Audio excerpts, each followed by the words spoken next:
Good evening, Hopkins community, or Hopkins pre-health community. It's Missouri. We're about 1 minute away from the start of today's Instagram Live. It's called Pre-Prof Talks. Of course, we had a couple sessions since the beginning of the semester, and there it goes. And so we've had a really great response to the different Instagram Live topics. Today is we're talking about MCAT tips and timeline. I know that is a very stressful topic for many students, just understanding what timeline works best for you and also what we recommend for students. So before I kind of start my little rant, definitely use the chat, the comment, and the question section to throw some questions at me for the next 15-20 minutes. We'll go through the document that we shared through email about the MCAT tips that came through a survey we sent out to students and alumni who have taken the MCAT to get some understanding of what others have done. That way, based on what we recommend as advisors and also students have found as useful in preparing for the MCAT, we can kind of give through this. So this is just going to be a reiteration of a resource that we have shared through email. So if you do not see it or you have not seen it, check your emails and search for MCAT tips. If you still can't find it, email Pre-Prof at preprofessional@ghu.edu, and someone will email you the document where you can find that as a resource. It's also on our website, so you can go to the Pre-Professional website and just do the little search toggle and look for MCAT, and it's under there under the resources. So let's get started. So in fall 2022, we sent out a survey and we asked a series of questions that kind of formulated this data. And when it comes to the MCAT, over the past 5 years, we've seen an upward trend of the median MCAT score for JHU applicants. So remember, this is not national data. This is for Hopkins students specifically. And it has climbed all the way 2020. I would say, 2018, it was like a 514, 2019, 515, 2020 kind of stayed 515. And again, this is median score. 517 was the most recent application cycle that we have data for. And so what does that mean? It means our students are averaging much higher than the national average on the MCAT score. That's really what it means. Competitiveness is relative. You do not need a 517 to get into medical school. Obviously, it helps. However, depending on where you are in the ranges and how you're choosing your schools can impact how successful your application cycle is. So keep that in mind, that our students are doing better than the national average when it comes to the median score. And the classes, particularly here at Hopkins, that have been useful to students in preparing for the MCAT. So aside from other supplemental resources or courses outside of the classroom, or registered classes, I should say, the list of classes obviously are embedded in the pre-med requirements, the general bio, general chemistry, biochem, physics, organic chemistry, sociology, and psychology. In addition to those different, the laid out pre-med requirements, a lot of students said the following courses were really helpful in doing MCAT prep material: was cell bio, genetics, developmental biology, human anatomy, molecular biology, other public health courses, comparative. They didn't say which one, so there's no specific, probably the ones that probably overlap with a lot of psychological concepts, social determinants of health, maybe hit on some topics around sociology and things. Comparative animal phys, protein engineering lab, and then psych classes just in general have been helpful in studying. So I'm sure it's not limited to this list, but these were the most prominent. And so when you are planning your timing for your MCAT, I think many students, they answered and said when they found it most helpful to get ready to study. But first, before we go into like when in your timeline, I'll just read that 67% of students study for the MCAT more than 15 hours a week. So whenever they did start in the 3 to 6 months before their test date, they were dedicating almost like if you almost carved out the time you would do if you had a class, right? So spending at least one full day reviewing full length practice exams to understand the topics, where your gaps are, reviewing problems that you got wrong. So doing problem focused studying, also using a diagnostic test before you even start the exam, because it helps you like figure out where your greatest needs are. Make a schedule before you start. It's better to like plan yourself into the like your MCAT study than to just say, oh, I'll do something tomorrow. Like lay out what topics, what questions you might do. Practice exams and time tests should be a priority. I know we've talked to a lot of, as advisors, we've talked about the MCAT in our professional spaces a lot, trying to advocate for students and also understand what resources are beneficial. And one thing that we have found is that taking full length exams, maybe, every week, 4 weeks, 3 to 4 weeks leading up, can help you have an understanding, a realistic understanding of where you might be. So you take a full length, maybe like an example would be take a full length on Sunday, give yourself a little headspace. Monday, review which questions you got correct and which ones you got wrong. Try to evaluate, was it a content issue? Was it the type of question? Are you getting the same types of questions wrong? So maybe you need to figure out how to navigate those spaces, those particular questions and how they're worded. Are you having a challenge in a certain topic area that you kind of need to go back and do some deep dive into? This helps you identify, like, do I have a comprehension challenge or do I have a content gap? So doing things like that allow you. And then after you take full lengths, about 3 to 4 weeks, hopefully your score isn't all over the place and it's kind of within the same plus or minus 3 percentage points within where you hope to be. And that can help you understand your readiness for it. So in terms of timing, like we have given the stat in our Pre-Health 101 and even in 201 that we have majority of our students take at least one gap year. That means over 80% are waiting until their senior year to apply, which means that you would need to absolutely, like, if you want to be in a place where you're not applying blind, you want to take your MCAT by April of the cycle you are applying in. So for those that are applying this cycle, this would be the month, by the end of this month, ideally that you would be taking the MCAT, because it takes about 4 weeks for your score to come back. Once your score comes back, you can then make the decision of what schools are in your safety reach stream. So also there's a plug. If you did not see the email, look on the Instagram. We have additional sessions about preparing yourself for applying and choosing schools this month. So check out those dates. So when you're planning to take the MCAT, you definitely want to give yourself time. You do not want it to, I think under 3 months is a little sketch. So definitely give yourself, at minimum 3 months to just kind of go through it. So, you can, give yourself the time to, leave it one day, go into it. You kind of build a consistent schedule throughout the week, but you don't have to do it every single day and burn yourself out up until the exam. So you have to build stamina, almost like if you're an athlete or I know like track runners, for instance, like you want to keep a steady pace of, or getting ready for a marathon. I know a lot of people say you want to keep running to keep that stamina, but you can't burn yourself out every day. So keeping that consistent study log is important. So if you want to know, when do JH students take the MCAT? So I know sometimes we have graduate students on here who tune in. It's a little different for graduate students, depending if you're in a post-bac or if you're doing a master's. But for undergraduate students particularly, 57% said they take it in the summer, just because you can devote so much more time to studying and preparing for it, and not in the midst of a heavy course load, which can be overwhelming, anxiety-provoking, all the things, right? So winter session was the lowest because there's not that much time.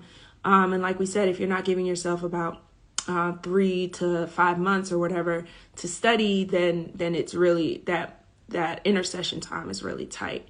The next popular was fall, and then the third was spring. So summer is definitely the most the time that most students take the MCAT. I would say the first step to determining whether or not you're ready to take the MCAT is knowing when you will have all your prereqs classes completed. So when you do that 4-year plan, 3 to 4 year plan out, when are all your prereqs completed? If you're confused about what the prereqs are, then I would hugely encourage you to look at Guide 1 on our website, or make an advising session, or attend Pre-Health 101, or attend Pre-Health 201. We got a whole bunch of ways that you can learn what you should be doing, and depending on what stage you're at. So definitely check that out. Hold on, did I get a question? Okay, I thought I saw something. Okay. The next thing is, don't be afraid to push back the exam if you do not feel prepared. The idea is to take the exam once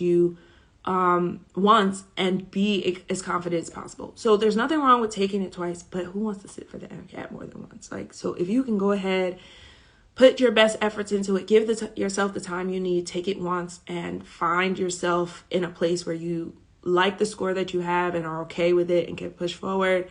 If not, then you leave yourself room to be able to, or make the decision to delay your application so you can take it again. But you definitely don't want to sit with the hope that you're going to do fine and you don't feel confident about that. I wouldn't say that that's a great way to approach the MCAT. Oh yeah, here's the stat I was looking for. 60% of students study within 1 to 3 months, and then 33% of students studied 3 to 6 months. So I really think that 3 months is like the sweet spot. 1 to 3, it depends on how far away you've been away from some of the material, how much time you need to review. And then 3 to 6 being, sometimes when you're taking it along with other classes, it can be hard. And that's probably why it's prolonged a little bit more.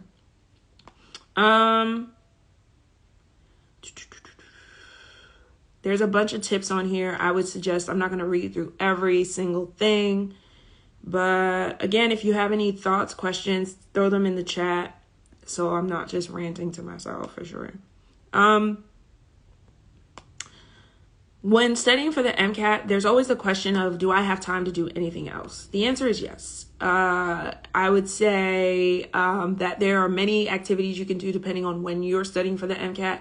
If you're doing it during your semester, your time might be already divvied up into some of the campus organizations that you're part of, or research, or other internships, and of course your classes. But if you're taking it in the summer, a lot of students, I would say over 30 students answered that they did research. And then the next one was like they just did MCAT prep only.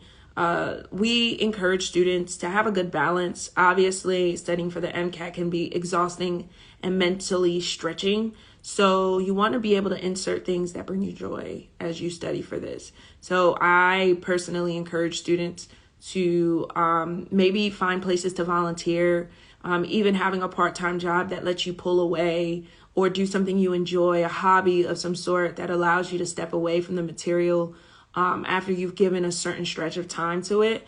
It's good to have your non-focused brain sometimes because it helps you build connections. Make sure you sleep well too. Sleep is a key aspect to success when studying for very strenuous exams. If you're working full-time while preparing for the MCAT, you may want to take practice exams on the weekend, right? Because after work, trying to do anything that requires this much strain on the brain may not be great. And then let's see, resources. So the largest portion of the pie did AAMC prep materials. They just purchased them or they accessed them. And a lot of resources, there's so many resources that exist. We in the office, we do not advocate for any specific company or resource. However, we do know that a lot of students use things like Anki cards, exam crackers. UWorld is is becoming increasingly popular for our students. There are the larger companies like your Kaplan and your Princeton Review. For some students, that is useful. Kaplan is one of the more frequently, about 22% use Kaplan. But there is, I would say AAMC is the biggest chunk. and UWorld. So if you're looking for other MCAT resources, we have them on our website. We encourage you to look at those. Talk to your peers. You're not in competition with each other. Everybody is trying to be successful. So share resources that have been helpful to you. If you're a JUMP student or FLY student, there are resources through JUMP and FLY that you're going to want to connect to about getting MCAT prep support. Individual tutoring or supports has been a very common thing that students use because it's like you don't need a whole course, you just need some support in some areas that you feel are your areas where you need to work. So use free resources. There's free stuff out there. I know Anki cards, there's a lot of materials that are free. And then don't just memorize the content, really start to try to extrapolate the concepts so that you can apply them as you deal with different questions that deal with the same content. Diversify your resources. There's using books, not just listening to podcasts. I know that there's some podcasts out there that actually walk through some of the cars. Just get fluid with reading. You might have to pick up some articles and just get more comfortable with reading, particularly for our students that English is their second language. There can be just challenges in cars just by not having English as your first language. So you want to just get used to reading some of the content that isn't just scientifically based. Practice test. Content review is essential, but MCAT practice is also very vital. So learning how to test is also there. And so practice tests seem to be the most helpful way to understand the type of problems and the things that you will actually have to navigate through on the MCAT. So start practicing with full-length exams early and take them to reflect on each practice exam. Take time, to reflect on each, and then strategizing on how to improve on the next one. Okay, I have a comment, so I'll pause this. Let me see. So you're a graduate student and you try to schedule an in-person or through Handshake, but I don't have an account to pre-med schedules. I need to speak with an advisor, ask my MCAT questions.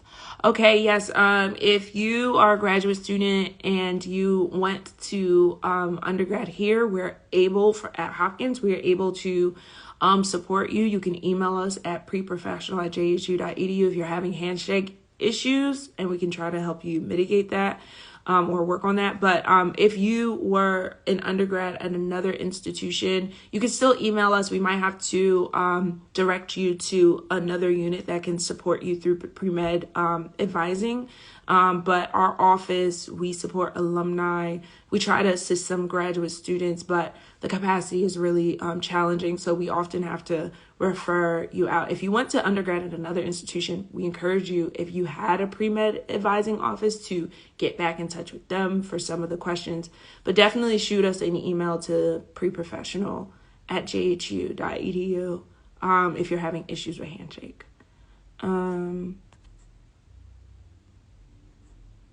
Okay, I'm going to wrap up really very soon. Most of our population at Hopkins, 86%, have taken the MCAT once. So again, spend time doing practice exams, not just content review. I would say it seems like the advice is that do more practice exams over content review. Decide to get a tutor if you're really getting stuck. Follow a more intense study plan using the outline provided by the AAMC. So if you go to the AAMC website, there are resources for MCAT prep there. We fully encourage you to utilize those. And then, let's see. Yep. And so we hugely highly encourage students to meet with advisors when they're faced with challenges. Okay, you did your undergraduate abroad. Yes, please email us at Pre-Prof. Let's see what we can do to assist you. So pre-professional @jhu.edu would be our email. If that's confusing, just inbox us, DM us on here, and we can always put it in the chat with you. And then also keep following our Instagram We have one more live this semester. Hopefully we have an alumni on to kind of talk about their experience, fingers crossed. Or if you're an alumni who happens to follow this page and really excited to share your story, definitely DM us. We'd be more than willing to maybe see if it's a good fit for our last Instagram live for the spring semester. Other than that, we encourage you to keep going. Good luck with finals as they quickly approach. I know the semester is about to be over. And until next time, hopefully this was helpful. I just went over a document that we've already provided you. If you're wondering about where you can find that, email us. All right. And that's all. Have a great night.